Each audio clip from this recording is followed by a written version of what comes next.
مقعد لنفسه في قطار النجوم. كان ما يشغله هو نادي الزمالك وفريق نادي الزمالك، من أجل أن يفتتح الزمالك سنوات الثلاثينيات باستعادة أمجاد قديمة وانتصارات غائبة. وقد تولى تلك المهمة مجموعة من اللاعبين ستبقى أسماؤها في ذاكرتنا طويلة: مختار فوزي، محمد لطيف، مصطفى كامل طه، محمد حسن حلمي، يحيى إمام، علي كاف، علي شعير، حسين الفار، خميس فرحات، إسماعيل السمكري. وانضم إليهم حسين لبيب من النادي المصري، ومن النادي المصري أيضا انتقل عبد الرحمن فوزي ليلعب مع نادي المختلط وبتلاميذ هؤلاء المدارس. توالت انتصارات الزمالك وتعددت بطولاته وأفراحه، وولد الهتاف التاريخي الجميل: يا زمالك يا مدرسة، لعب وفن وهندسة.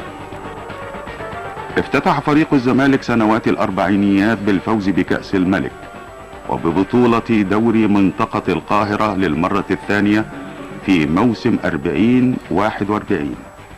وبعد عام خسر الزمالك مباراة نهائي الكأس الذي فاز به الأهلي، وتقاسم الفريقان الكأس موسم 42-1943.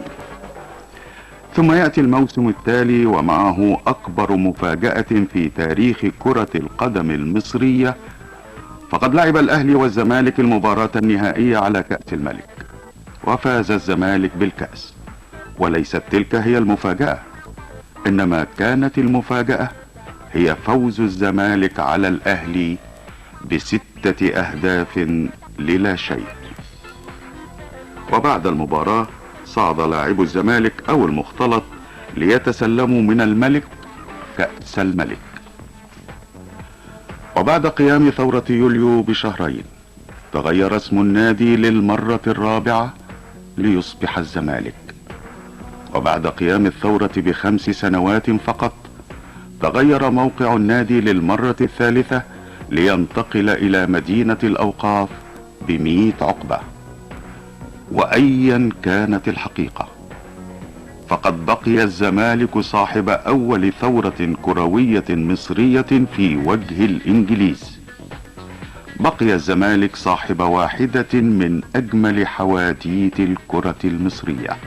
بقي الزمالك طوال 90 عاما في مصر، ليس مجرد ناديا فيها، وإنما جزء من تاريخها وقطعة من قلب أهلها، وصانع الكثير من أجمل بطولاتها وانتصاراتها.